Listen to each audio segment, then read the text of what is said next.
Hello, Queens. How are you doing today? Welcome back to the Body Love Binge. If you noticed like a slight breeze, it's because I have a fan on because it's so freaking hot. And this is a little bit of a spontaneous episode, like the one I've also released recently, called How the Fuck to Actually Surrender. That was very spontaneous. This one was planned. However, the time I was going to record it was not meant to be now. I do like to brush my hair and put a bit of makeup on, not because I don't like who I am without makeup on, like right now, but because I just feel like I'm making, and again, this is patriarchy, most likely, but I feel like ready and like I'm being professional and making an effort to record. When I kind of get ready, do my makeup, do something with my hair. But my husband just made the pram into a pushchair because she's grown now, so she can sit up by herself. And he was like, "Oh, let me test it out. I'm going to go for a walk with her." And I was like, "Okay, perfect opportunity for me to record this Q&A." So that's what we're doing. And again, the questions that I'm going to be reading are from the queens from my group coaching.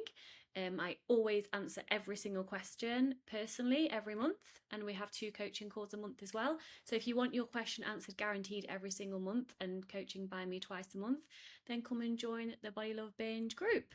Okay, let me bring my questions up. How do you just do the actions when those actions push you out of your window of tolerance, aka your panic zone, not your stretch zone, making you feel insane like you could snap 24/7? Okay, so when I talk about going all in and just doing it and taking the action, going all in isn't a behavior. It's not something you can measure. Going all in is how you show up inside internally and your actions, but it's all about you and what is manageable for you. Now, I talk about the 3 different zones, right? You have your comfort zone, your stretch zone, and your panic zone. If you're taking or attempting to take action and it's putting you in your panic zone, it's not going to work long term because you need to extend make your comfort zone bigger, and we do that by being in our stretch zone, which will feel uncomfortable, it will feel scary, but you stretch. If it's in your panic zone, it almost re-traumatizes you, and then it makes your comfort zone actually even smaller. So that's why it crucial to be working with someone as you are in a group environment. And that's not a free pass to do fuck all. I know that you won't take it as a free pass to do fuck all, but sometimes some people can be like, "Oh, it's hard, it's giving me anxiety, it's stressing me, so therefore I'm just going to stay in my comfort zone." No, you go from your panic zone to your stretch zone. So I just wanted to speak to that first. So you can expand your tolerance gently. So if everything that you're doing or attempting to do is constantly pushing you into complete dysregulation and overwhelm, rein it back and take smaller steps. However, these small steps need to be in your stretch zone. They need to be done with repetition and consistency. So it's not weakness to slow the pace, it's actually strategic depending on the individual. So give yourself some grace. Be nice to yourself. I know this is hard for you, but practice being nice to yourself, my love. It is a practice, but keep doing that. That is the number one thing. And as you're practicing being nice to yourself and reminding yourself what you actually want and why you're in recovery and why you're doing this thing in the first place, start to take small, but like I said, I'm repeating myself now because it's crucial, repetition and consistency. So this may look like, let's say, a nice idea of all in, of course, would be to just completely follow your mental and physical hunger, eat unrestrictedly for the rest of your life, do no exercise if you currently have an addiction to exercise, and then you'll recover. But let's say that literally overwhelms, panics you, and puts you in your panic zone, not your stretch zone. What would be your stretch zone? Would it be, and again, this isn't ideal, well, it is ideal for the individual. What I'm saying is anything you do that is still abiding and appeasing the eating disorder will keep you in recovery longer. But here's the thing, it's better to be in recovery longer and actually recover than keep trying to go all in the context of like doing everything in terms of looking at the behavior and the action that you're doing and actually not get anywhere. You know what I'm saying? So a small step for you might be, let's say you're facing a fear food. This is just completely made up. Let's say it's eating pizza and chocolate in the same day. And let's say that's an absolute panic for you, then choose one thing. So choose half a pizza or a square of chocolate. Start there and keep building. The important thing is you need to keep building on the small steps that you are taking. Okay? All right, then. Thank you for your question, lovely questions. So I think I'm going to speak to, yeah, they kind of are similar, but I'm going to speak to each one individually. So the first question is, how do I know if intuitive eating is actually impulsive eating? If I eat something just because I fancy it, especially without physical hunger, am I being impulsive? Isn't this against gentle nutrition? Now, this is the problem with intuitive eating guidelines. They're very ruley. Whereas for me, I know you've heard me speak about this before, I replace the word intuitive eating with intuition eating, because intuition eating for me just feels right. And this includes eating for pleasure. This includes eating something just because I fancy it, because I want to live a life where I eat something just because I fancy it. I don't want to be like, oh, what is my hunger scale on a scale of 1 to 10? Am I eating emotionally? Shall I call a friend instead of having the chocolate? Fuck no, because I want the chocolate for the pure pleasure of tasting the chocolate. That is okay. So there's nothing impulsive about it.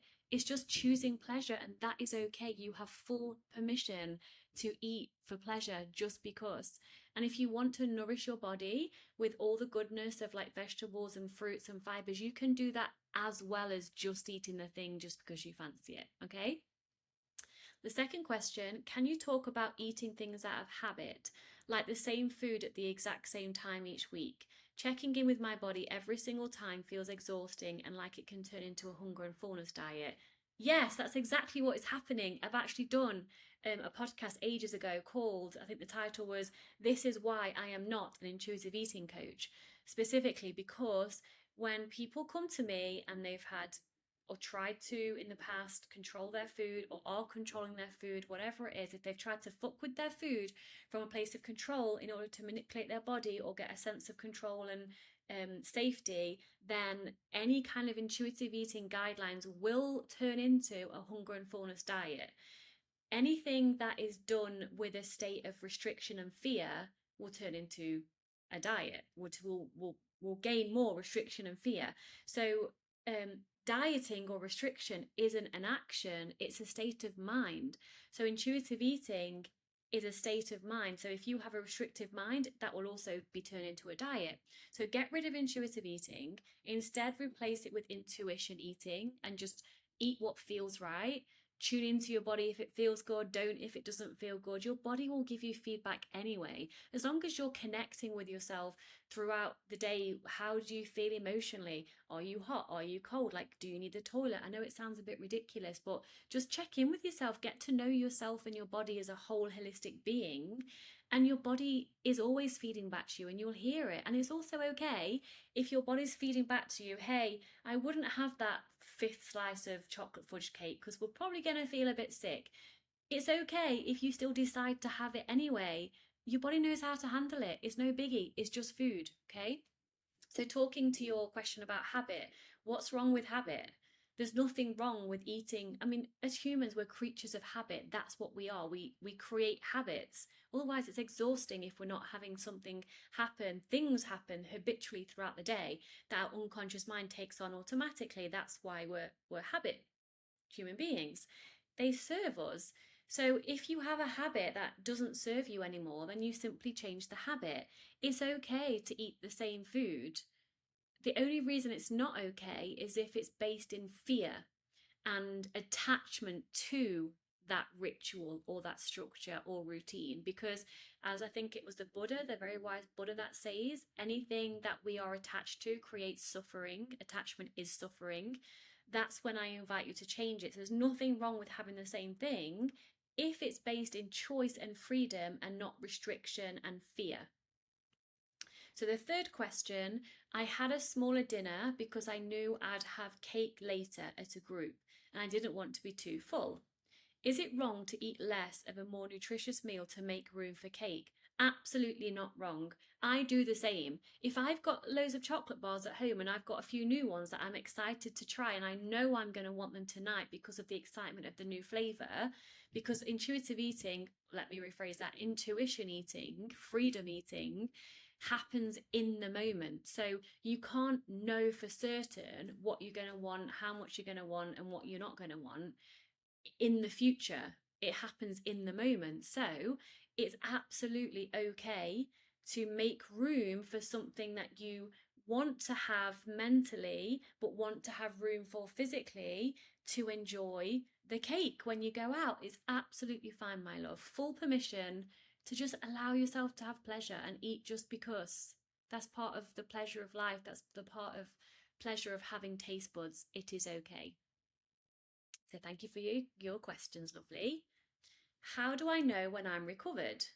And then what do I do next? Oh, this is a great question. So of course you're looking ahead. You wanted to know what the markers of true recovery are, and then how to navigate life after reaching that point.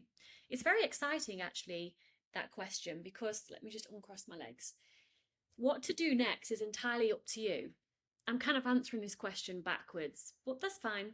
I want to answer it this way. So, when you're recovered, and I'll go into how you know in a moment, when you're recovered, there's so much space for anything you want to create in life. And the good news is, oh, excuse me, did a little bit. The good news is, all the characteristics that you've used to support you into full recovery, into freedom, is exactly all the characteristics you need to then create a life that you, I don't want to sound cringy, that's why I edited myself, to create the life of your dreams. Meaning, if someone had told me 8 years ago, Victoria, you'd be, first of all, living in a different country, in the Netherlands, having your own business, earning more money in this business than you ever thought possible, no matter who you worked for in the past, creating the hours you want to work, living a life of financial freedom, time freedom. What the fuck? Like, sometimes I have to pinch myself. I don't actually, but it's a saying, as you know, to just remind myself that this is real. One of my mantras after recovery, as I was creating my business and my business has evolved as I have evolved, is life gets to be this good, because my nervous system did not feel safe having my life being this good. So just a little bit of a tangent there on, like, you get to literally create whatever you want. So when you're recovered, you will have space in your mind for things other than thinking about food in your body. And with that space, you then get to create what it is you want. So what I would invite you to do is write down or brainstorm or journal or write a letter to your current self from your future self, whatever resonates with you most. Let what you want, what your deepest desires about the life you want to create, let it come through. You might not know what that is yet, which is, I guess, is why you're asking the question. You don't have to know exactly what to do next now. All you have to do is enjoy your life, follow your joy, and follow the breadcrumbs that life offers you, because life will offer you breadcrumbs, and you follow the breadcrumbs, then you get a loaf, then you get a bakery, but you have to follow the breadcrumbs. Now, the breadcrumbs will be obvious to you, so you can't miss them, and it's okay if you choose not to follow them. That's also supposed to happen. But what I'm saying is, when you're recovered, and again, I'm going to go into exactly how you know when you're recovered, there's so much space to create. And so I can't answer specifically what you're going to do next. Follow your heart, follow your intuition, think big, dream big. The only difference between a dream and a goal is a plan and the belief that it's going to happen, because it can. I am living proof of that. I would never in a million years thought I'd be where I am now in terms of how I feel about myself, my body, my life, my business, having a freaking child that I never ever wanted. It's the best thing that's happened. Like, trust that life is going to take you on the journey that you've come here to experience. Let your feelings, your intuition be your GPS, your Google Maps for life. So, okay, recovery signs that you are recovered. Physically, you'll have well, your body will be in homeostasis. You'll feel like you've got good energy. You just feel well and healthy in your body. Your digestion will be on, I say, on point. Your digestion will just be what it is. You won't be having any like issues around that. physically your body will just work well, you know, as it's supposed to. You won't have any of the symptoms of the edema and the constant exhaustion and the aches and pains. I mean, yeah, we get older, of course we have aches and pains, but you'll just feel well.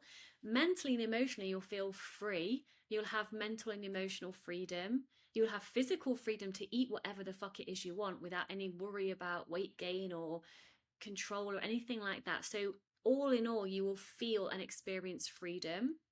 You're not thinking about food in your body most of the time. I say most of the time, not all the time, because when you've just recovered, you might have a few fleeting moments of, wouldn't it be nice if I was thinner? Oh well. Same as, wouldn't it be nice if I won the lottery? Oh well. You will have those fleeting moments. I did to begin with. And sometimes since giving birth, my body's changed, and I've had a few, very, very few moments where I've been like, wouldn't it be nice if my clothes fit me like they used to? But they don't. Oh well, like it's a preference doesn't affect you emotionally. A preference is simply a preference. It doesn't bring any negativity into your life. It's just like a never mind. So you're not constantly thinking about food and body. Hunger and fullness is very intuitive. It's very easy. It's non-controllable. It's not micromanaging anything. Eating gets to be easy. You have the cake, the brownie, the pizza just because you fancy it. You choose a salad because you fancy a salad. Like, again, restriction isn't an action, it's a state of mind and energy. So yeah, the food just comes off the pedestal as well. Sometimes the downside of recovery can be that food no longer has that charge anymore.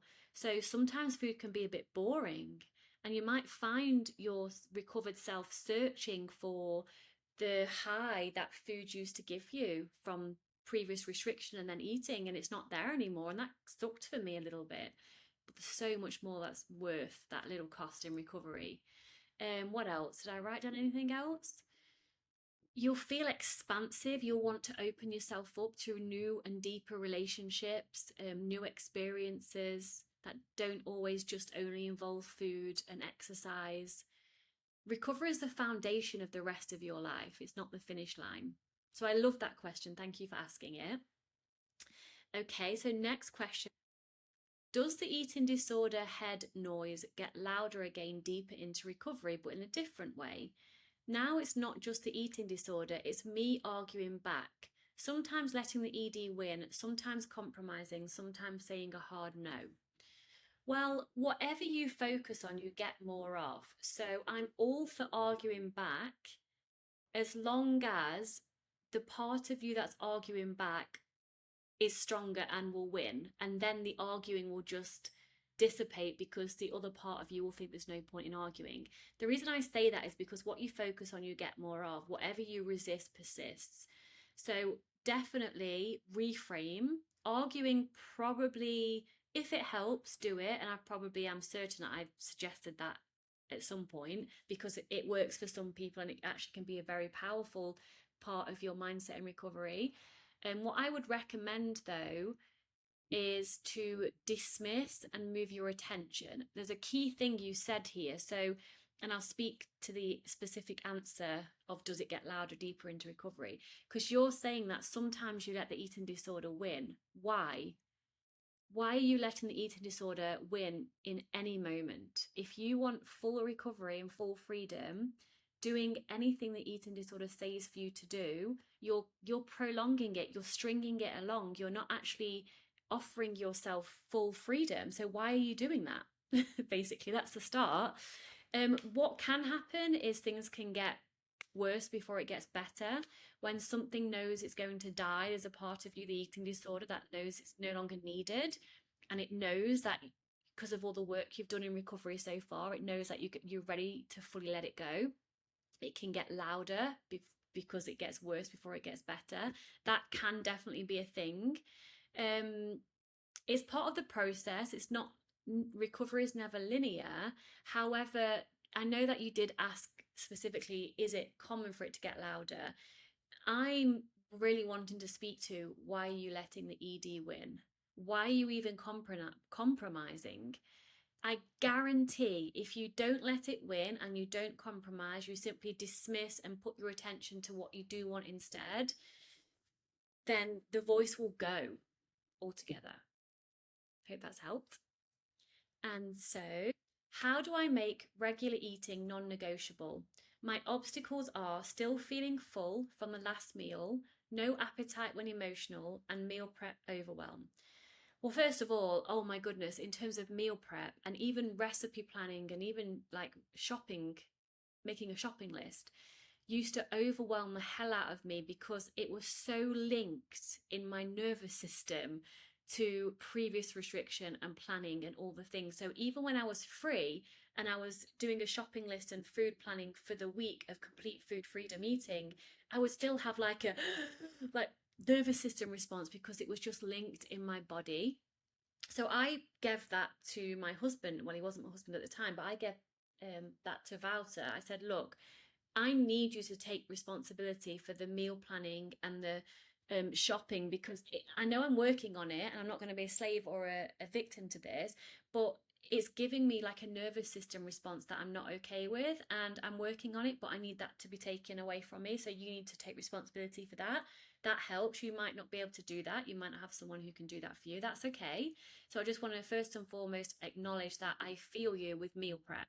So to navigate the meal prep, you don't, I mean, I don't know how your life works, but make it easier for yourself. So you don't have to do the whole meal prep thing. Can you just allow yourself to buy more convenience food for now?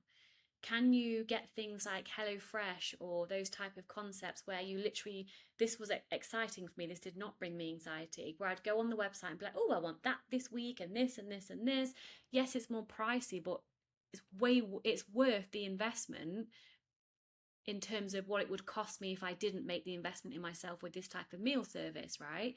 So I would choose the HelloFresh meals each week, and then I would have, let's say it was tonight, which is a Tuesday. Let's say I'd have pizza from HelloFresh, homemade pizza.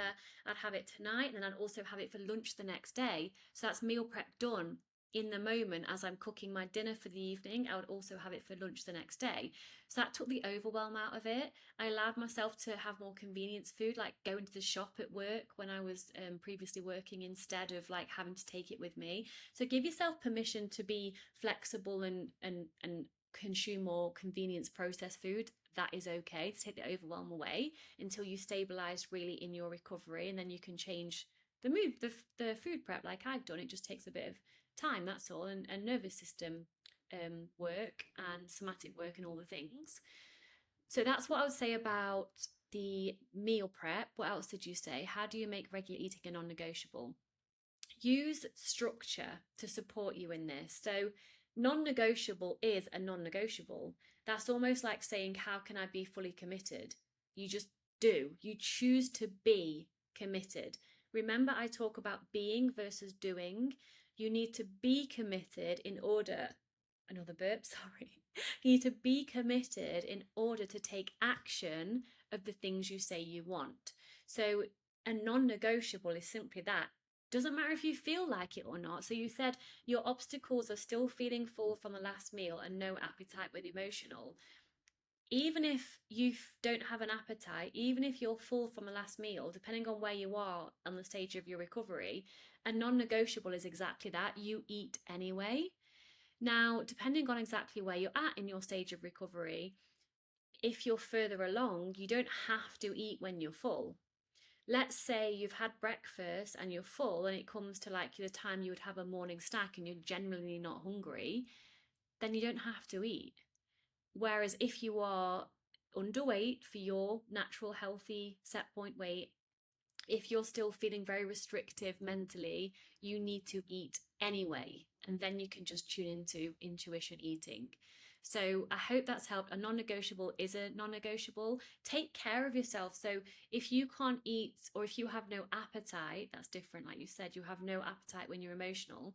Be kind to yourself and eat anyway. It's like if you don't actually need to pee right now, but I said, come on, we're going on like a 5-hour road trip, go to the toilet now because you won't get a chance along the way, even though you would, but you see where I'm going. You could probably squeeze a pee out, right?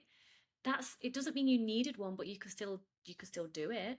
So you don't have to feel ready. You just have to take the action anyway, as a form, as an act of self-care for yourself, to take care of yourself in your recovery. Anything else I want to say? Remove barriers. So like I said, you don't have to do the whole batch cooking thing. You can do more simplified convenience meals instead. And also write down why regular eating matters to you, why you want it in your life to support you, and then it will just connect you to your why as well. Well, those are all the questions I've had from the lovely queens in the group. However, I did have a few. Now I've got a bit of time. I did have a few from the podcast question form on my Instagram. So I'm going to actually answer those. So this lovely lady says, am I still recording? Because I can't see myself. Let me just check. Yep. She says, can you talk a little bit about your or your client's experiences with negative body image thoughts as it relates to full recovery? So keeping in mind we are humans and live in a diet obsessed culture. Yep. Is it possible to start to like your body as you work towards recovery? It absolutely is possible, my love, to start to like your body as you work towards recovery. I'm just wondering which bit to answer first. I'll talk about my experience, and my experience is also mirrored with my clients' experiences. Yes, we live in a fat phobic world. Let's not deny that truth. A very sad truth, but it's true. Everywhere we look, it's fat is bad, thin is good, thin is attractive, fat is unattractive, all the bullshit, conditioning, that is not true. We get to create a new truism for us, but we have to act that way first. And this is the hardest part. So I started with, in my recovery, complete body acceptance and neutrality. So I gained weight in recovery and I did not like it. I hated it. I hated it so much, I almost wanted to just go back and prefer living in an eating disorder. Even though I know I didn't, because I continued. That's why I'm still here in full recovery now. It was worth it. But I'm emphasizing this because it was one of the hardest, it is the hardest thing I've ever done, is recover and be in a bigger body than what I've always been used to. And now I love myself as a whole person. And I love my body. I like my body. It doesn't mean I look in the mirror and like, oh, I like the way my body looks. Sometimes I do, and sometimes I don't. The point is, it doesn't matter anymore. When you disconnect or detach your worth and happiness from your body size and what your body looks like, or what you think your body looks like, because what you think your body looks like is different to what everyone else thinks your body looks like, because you see it through the eyes of your conditioning and your high expectations and your comparison to your past thinner self. So it's always different. We decide that everyone sees what we see when we look in the mirror. No, they see what they see and through their conditioning and expectations and all the things. So we can just surrender to that because everyone will see something different. Yes, we have a societal consensus that thinner is more attractive, blah, blah, blah. It's not, and that is actually slowly changing. So I guess your question is it possible to start to like your body as you work towards full recovery? Full recovery, yes, it is. But it's in a different context. Some people recover in bodies they actually really like the look of aesthetically. Some people, like myself, recover in bodies where they're like, would prefer to be thinner, but who the fuck even cares? Like, I'd rather be free. And some people recover in larger bodies that takes a little bit longer to get to the same place of, well, it is what it is. You know what? Full acceptance and body neutrality means I exist in this body. I prefer it to be different, but it isn't. And if I did want it to be different, I would therefore have to live with an eating disorder for the rest of my life. Nope, not doing that anymore. So it's a case of letting go and accepting that. But the natural process is, first of all, reaching that stage, acceptance and neutrality, and just being like, it is what it is, because you detach your worth and happiness from your body size. So you can do that. It's not just a thing to say. You generally don't have an emotional charge in a negative way when you don't like the way you look. It's just complete peace and just like, whatever, it's fucking freedom. And you can get then a natural stage from there. I've done a podcast about this ages ago. I think two episodes on like the stages of body acceptance, and there's another one somewhere. You'll have to search on my website. In fact, if you go on my new sexy website, you go on podcast, you can click on the different categories of body image, and then you'll find it easier. And there's a search bar in there too. You then move to unconditional love, and that includes your body.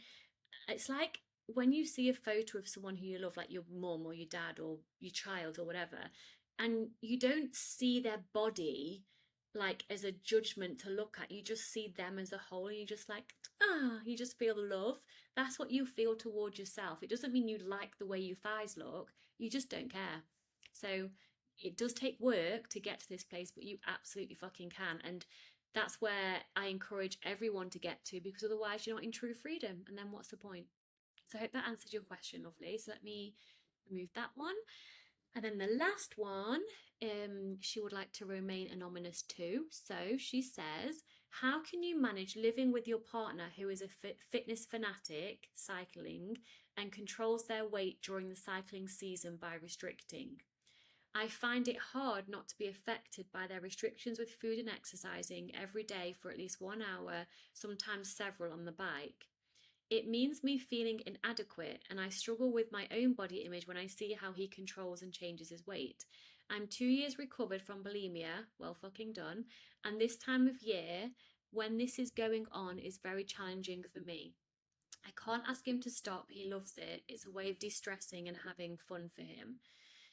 Yes, that's really challenging. So I want to speak to the part that is really hard. You know what? I used to be with partners in the eating disorders, different partners. One in particular, and he wasn't a fitness fanatic, but he the gym was very important to him. So when I used to get back from the gym, having done an incredibly hard workout, he would just be going out for a run, for example. And I would be fucking fuming that he would then be going out for a run, because how dare he go out for a run? That means I need to go out for a run, even though I've literally just got back from the gym and worked my ass off.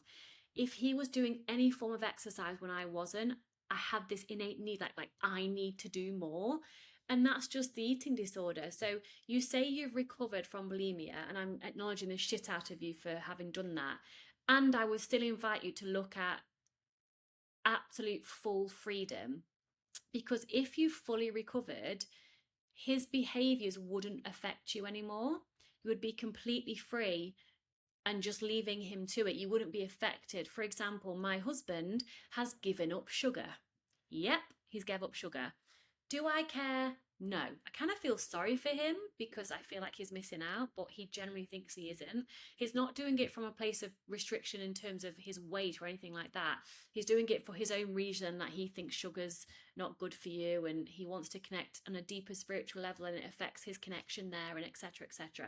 I'm just leaving him to his own experience. He's nothing to do with me. I mean, he's my husband, but he's his own person. So if he's triggering me, which he isn't, let's say I was triggered and I was like, oh, maybe I should give up sugar too. I'm not secure in myself and in my recovery. Because I am secure in my recovery and know who I want to be and how I want to live, what he's doing doesn't affect me. We had lunch the other day. I had an awesome dessert. He didn't have any. Too bad. I think he's missing out. That's my opinion. So it doesn't affect me. So I get that it affects you, lovely, with your partner, like with the exercise. I don't want to say an obsession, but that kind of energy behind it is what you're describing. That exercise stuff and the restriction of the eating. I mean, I want freedom for him. I'm sorry you're having to experience this, but allow this to be a mirror to you. In fact, journal on this. Invite yourself to journal about why this is still triggering you, because the only reason it's still triggering you is because you're not fully secure and free in your own recovery, and that's not taking away what you've done so far in your recovery journey. Do you see what I mean?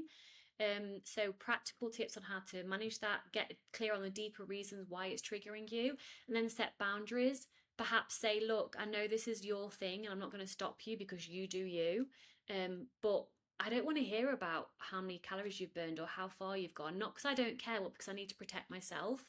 So you can think about setting boundaries to protect yourself, and also boundaries away from him. Like, take some time away if you need to, like go on a nice slow walk with a picnic, go to the cinema with some friends, like do what you need to do to take care of you.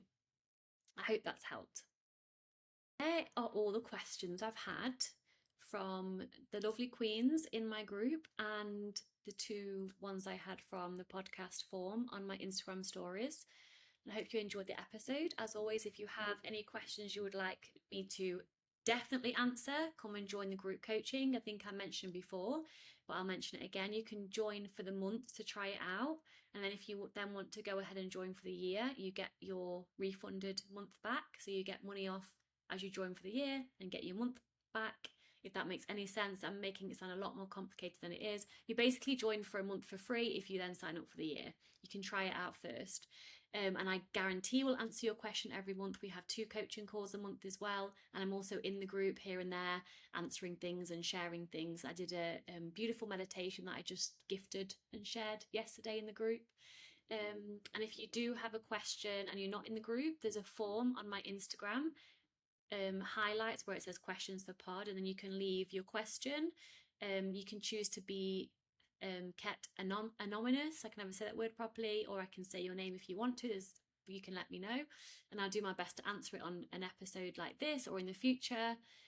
Or with one with Julia. We do a Q&A with Julia as well, but my paid group will always get priority as a thank you for them being there and trusting me, and extra support for them. I've got itchy eye. And I will see you on the next one. Much love.